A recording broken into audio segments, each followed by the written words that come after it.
Existe na psicanálise uma forma correta de sexualidade, saudável, e uma forma doentia? Como é que se configura isso dentro da teoria psicanalítica?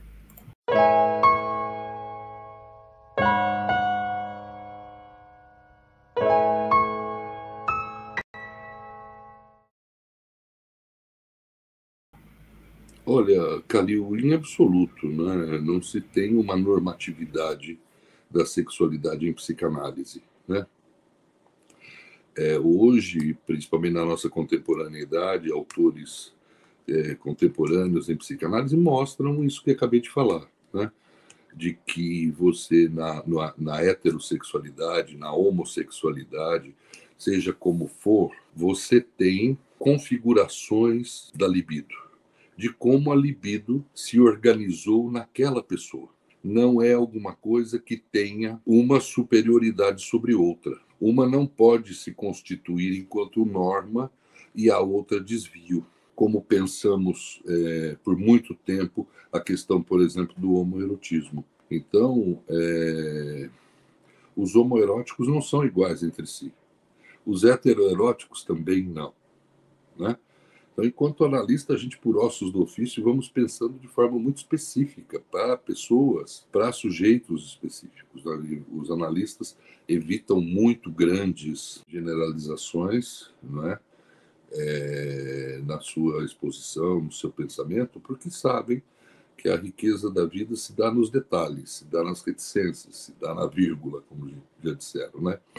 Então, as formas de sexualidade humana, da perspectiva analítica, não têm superioridade umas sobre as outras e nenhuma é normativa. Essa é a certa, a outra não.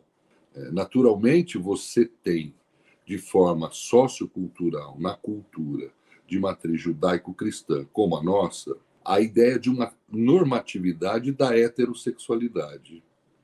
Por quê? Pelo conjunto discursivo da igreja, da ideia de pressupostos sociais de que a família é o núcleo da sociedade, e a família com filhos, até em algumas teorias políticas para povoar o país, de cidadãos e etc. Quer dizer, havia sempre a ideia de que há uma missão a cumprir, né, no sentido de ser homem e ser mulher, no sentido dessa sexualidade que vai cumprir um papel. E, no caso, o papel seria o papel da reprodução.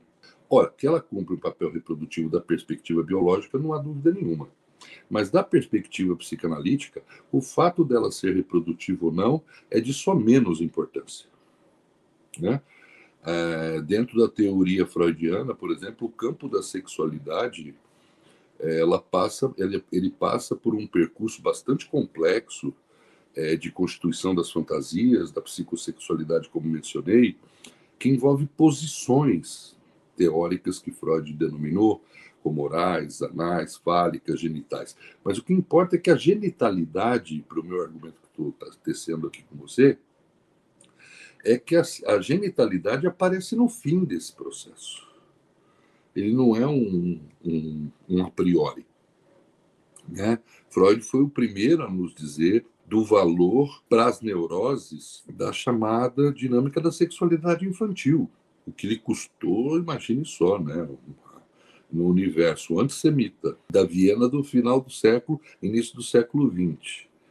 Né? Quando ele coloca isso no seu ensaio, no seu livro Os Três Ensaios sobre a Teoria Sexual, de 1905.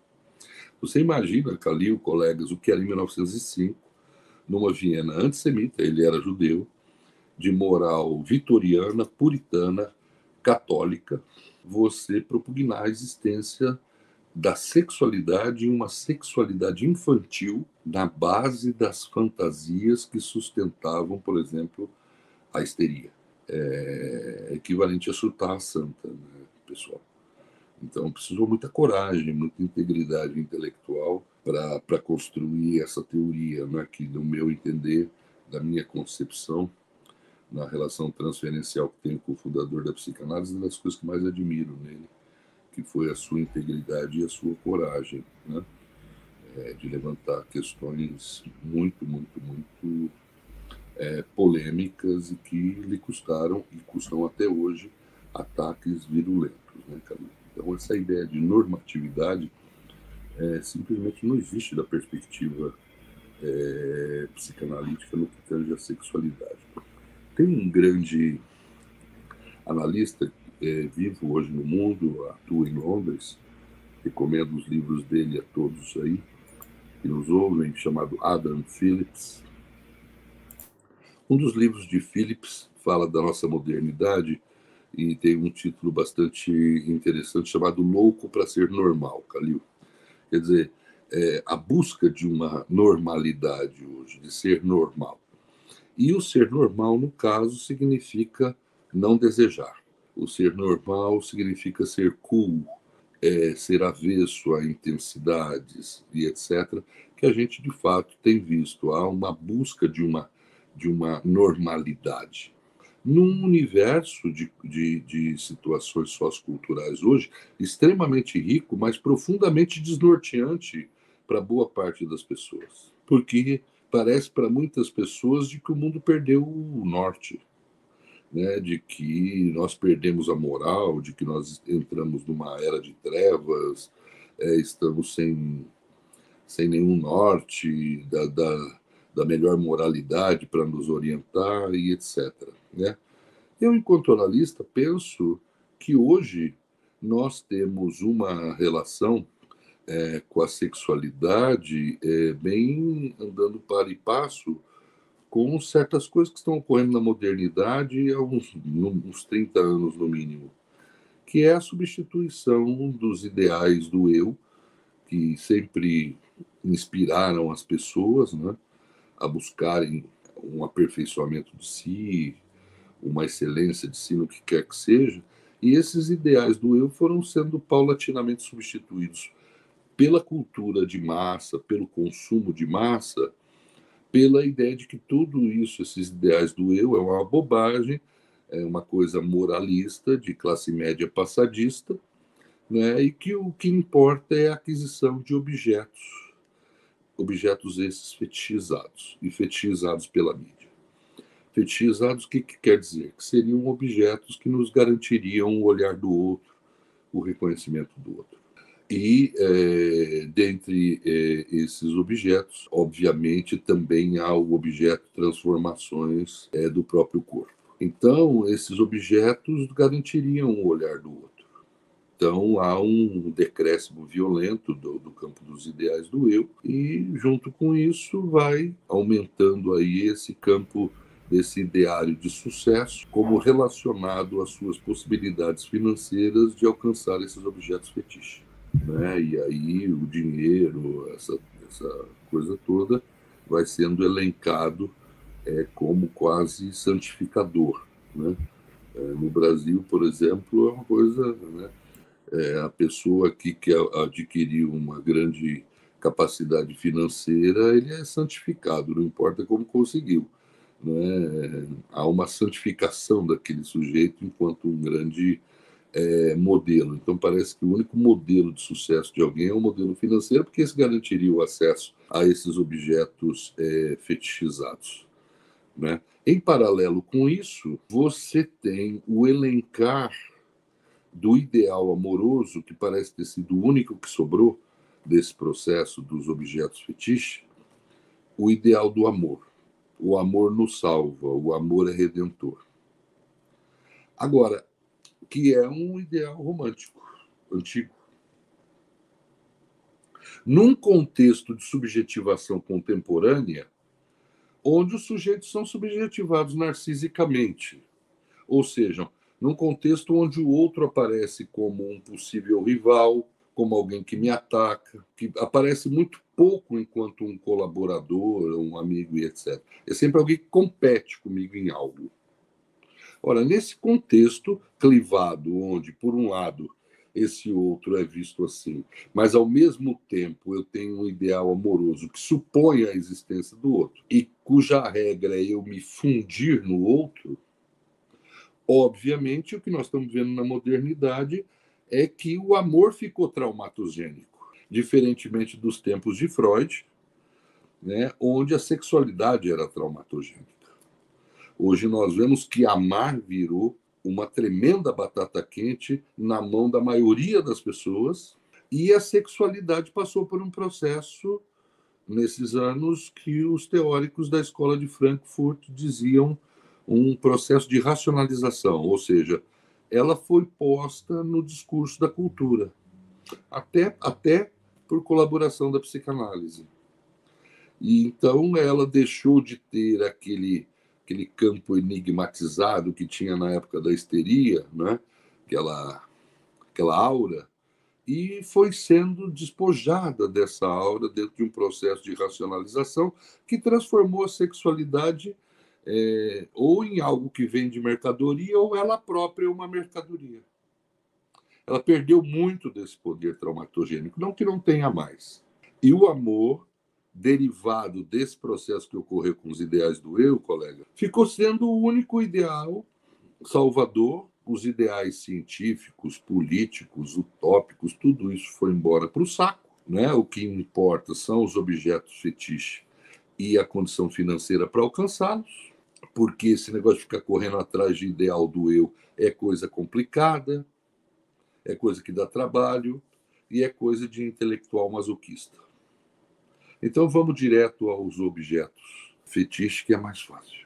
E é assim que vem sendo apresentado até hoje, que estamos aí no meio desse circo todo, não é, onde objetos são apresentados como tendo um poder de te fazer ser visto e reconhecido por outros. Mas mais do que isso, principalmente com o advento da revolução das comunicações, o advento das mídias sociais. Hoje nós estamos vendo um fenômeno maior que está ocorrendo, que é a ideia de que a tua vida só tem valor se ela for uma vida invejada, de forma que você apresentar esses objetos fetichizados para que o outro te inveje, né? Os filósofos antigos, né, os filósofos helênicos, lá gregos, né, Calil, tinham a ideia do conceito da vida boa. E a filosofia operava no sentido da vida boa. Filosofar significava também buscar criar condições para uma vida melhor e boa para todos ali.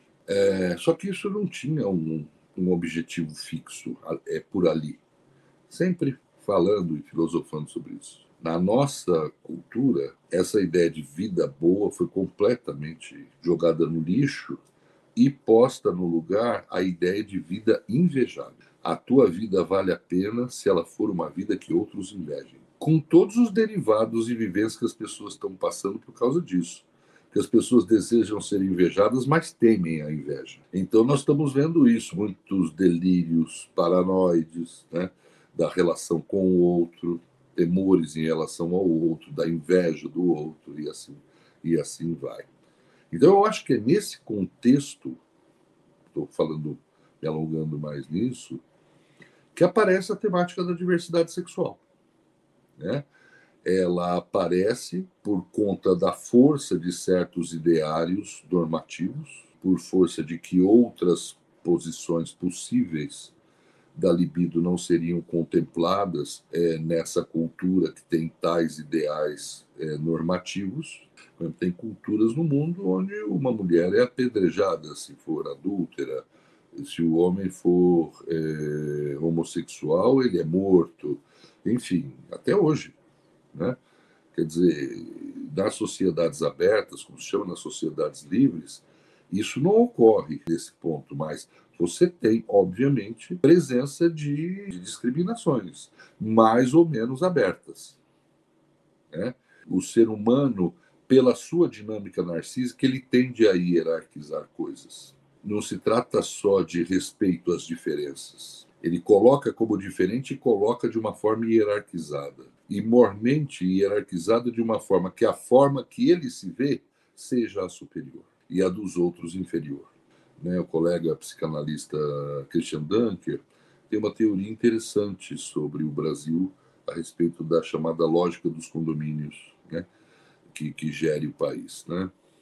Eu concordo com os argumentos dele, mas eu acrescentaria que tem a lógica dos condomínios dentro dos condomínios. Ou seja, todo mundo que está lá dentro do condomínio não é igual. Cada um lá vai buscar uma diferença.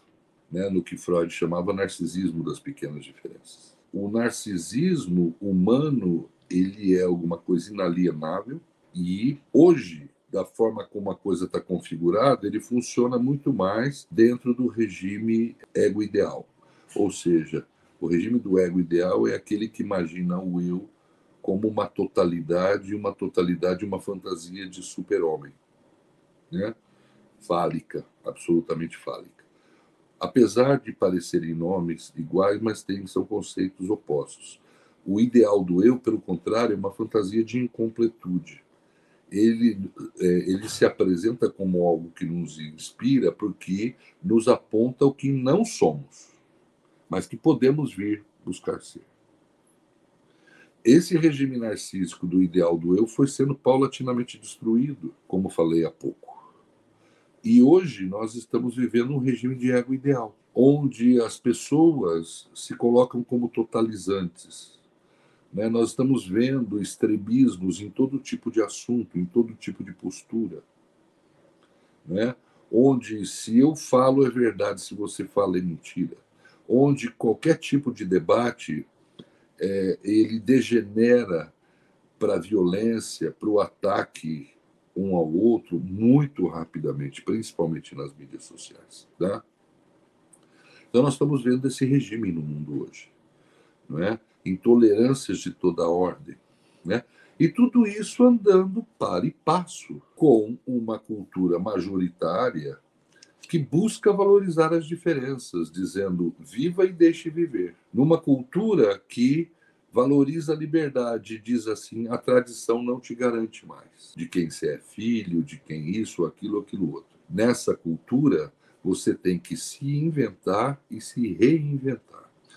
Ora, Calil, querido e amigos, a ideia de liberdade que todos levantam como a melhor coisa do mundo, no enfrentamento dessa ideia de liberdade do mundo contemporâneo, as pessoas tremem, porque parece que a imensa maioria das pessoas está buscando um guarda-chuva narcísico para ficar embaixo dele e que algum guru lhes diga o que fazer, porque viver no regime da liberdade, do inventar-se e reinventar-se, significa ter a coragem de assumir riscos decisórios, de passos a dar. E se vê que as pessoas, ao se ver sem maiores referências, porque a tradição foi jogada no lixo, e convidadas a se inventar e reinventar, elas ficam absolutamente perdidas, né?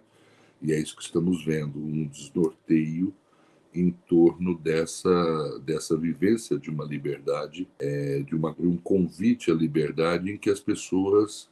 Mas o que eu faço com isso agora? Então, nós estamos vendo movimentos, no meu entender, bastante regressivos no mundo contemporâneo, no mundo da revolução da internet. Nesse mundo, nós estamos vendo movimentos regressivos que também usam a internet, igrejas, enfim, tudo, grupamentos cada vez mais regressivos, sob o aspecto ético, sob o aspecto estético, sob o aspecto moral. Hoje é espantoso, Calil, amigos, parece que as pessoas não entendem mais piada. Se você contou uma piada, as pessoas não entendem. Se vê claramente uma literalização discursiva. Parece que a metáfora morreu. As pessoas entendem só as coisas literais. Então tem algo de assustador, sem dúvida alguma, ocorrendo da minha perspectiva. E também, obviamente, esse campo das diversidades sexuais dentro da psicanálise, obviamente, são bem-vindas, porque nós não advogamos uma situação de normatividade para isso. Mas a gente tem se perguntado, obviamente, que movimentos são esses, né? Porque vem aparecendo, óbvio, toda uma série de situações identitárias baseadas na sexualidade bastante ampla. Diferentemente do meu tempo de menino, de tempos de pessoas que têm mais ou menos a minha idade, onde existiam as pessoas normais, por assim dizer, né? Os héteros e os desviantes, os homossexuais, né? Então, essa ideia dos trans, essa ideia do travesti, essa ideia LGBT, todo o alfabeto, não existia naquela época, não se falava isso, não era temática. Hoje se levanta essa temática de toda uma série de referentes identitários baseados na sexualidade bem mais amplo, né? onde as pessoas, vemos também, tem até uma dificuldade de se definir quanto ao o que são. Naturalmente, enquanto analista, é importante marcar, né, Calil, que fincar nosso campo identitário na sexualidade não me parece boa coisa. A sexualidade não pode nos esgotar, né? Eu exijo respeito porque eu sou isso no universo das sexualidades. Eu exijo respeito porque eu sou aquilo. Eu acho que a coisa poderia ser mais interessante na medida em que as pessoas pudessem perceber que a especificidade de alguém, o caráter de alguém, é alguma coisa que não é definido pelo seu regime da sua sexualidade, né, como era definido anteriormente, porque é estranho, é até paradoxal, né? Parece que nós estamos voltando ao que existia há 100 anos, definir as pessoas pelo sexo. Se você era homossexual, você era doente, você era desviante, você era pervertido, você era tarado, você era comedor de criancinha, e assim vai. E nós aprendemos, né, ou deveríamos ter aprendido, de que a dinâmica do caráter de alguém, da especificidade de alguém, não tem a ver com a configuração de libido daquela pessoa. Né? Não é porque você é heterossexual que você é bom caráter, boa pessoa, ou vice-versa. Eu acho que isso as pessoas passaram a ver. Né? E acho também que ficou sendo um ideal importante esse ideal do viva e deixe viver, da ideia de tolerância. Ora, ninguém tolera o que gosta, né, Calil? Se você gosta de alguma coisa, não precisa de tolerância. Você é chamado a ter tolerância contra aquilo que não te agrada. Ou seja, se chama a tolerância de pessoas da existência de outras figurações eróticas no mundo que não são a dele, mas que ele deve respeitar como tendo direito à vida. Né? Isso é um passo bastante grande, eu acho muito importante, né? De que você tolere a existência disso, porque você não é a métrica do mundo. Se bem que o narcisismo, como eu acabei de falar, não leva isso muito em conta, né? O que estamos vendo é todo esse burburinho hoje no mundo, na vida, com todas essas temáticas, né? Me chamou a atenção, por exemplo, recentemente, o show da popstar norte-americana no Brasil, que juntou mais de 1,5 milhão de pessoas no Rio de Janeiro, a Madonna, né? Num show que eu não vi, não fui, não vi pela televisão, mas que depois todo um burburinho e todo um debate que aquilo não foi um show, que aquilo foi uma degeneração, que aquilo foi um espetáculo pornográfico e coisas assim. Então você tem no país todo um ranço profundamente conservador e que não entende certos valores da arte, né, do que a arte pode trazer, e em termos de vanguardismo, em termos de quebra de tabus e etc., e que a cantora trouxe. Né? Então você acusa aquilo dentro de ideais morais que seria degeneração, que seria imoral, que seria pornografia, etc., e não tolera a existência daquilo. Né? Como alguma coisa que você pode não gostar, mas ao mesmo tempo você respeita que existe e que outros podem ver naquilo alguma coisa que gostem, mesmo que não seja o seu caso. Né? Então, isso me parece essencial, sabe, Calil, do que ocorre hoje, né? Na cultura, principalmente na chamada cultura hegemônica, que é a cultura que tem o apoio da mídia. Nessa cultura hegemônica, as mulheres mudaram muito de lugar, elas têm um lugar hoje mais reconhecido. Antigamente, nos anos 30, você podia lavar a tua honra matando a tua mulher. Hoje isso é impensável. Você não pode mais justificar matá-la lavando a honra. Você pode ir preso. Você tem leis que funcionem bem ou funcionam mal, tudo bem. Mas que mudou o enfoque. De que há que se haver o respeito pela pessoa, independentemente dela ser homem ou mulher ou etc. Isso é um ganho que se teve na modernidade. Há não muito tempo, as pessoas eram respeitadas pelo fato de ser homoeróticas, heteroeróticas, homens ou mulheres. Né? Como eu disse, isso é uma coisa bastante perigosa. Né? Então, isso que eu penso. Eu acho que estão havendo, hoje no mundo, experimentos éticos e estéticos em torno de certas formas de sexualidade. Trans, de lesbianismo, experimentos vários, diversos, né? No mundo gay, no mundo não binário, como se chama, enfim, uma parafernália de denominações para dizer da riqueza de experimentos de configurações sexuais existentes hoje ou possíveis no mundo. O que a única coisa que me preocupa enquanto analista, repito, é que as pessoas se sintam à vontade para dizer de si e acharem que disseram tudo de si ao dizer da sua identidade sexual, né? Onde é que elas estão aí nesse mosaico sexual, qual é a sua localidade. Acho que esse campo identitário humano é mais rico sobre quem eu sou, né? Que, aliás, é pauta filosófica desde que o mundo é mundo. Né? Então, eu acho que é por aí, sabe, Calil, esse elemento.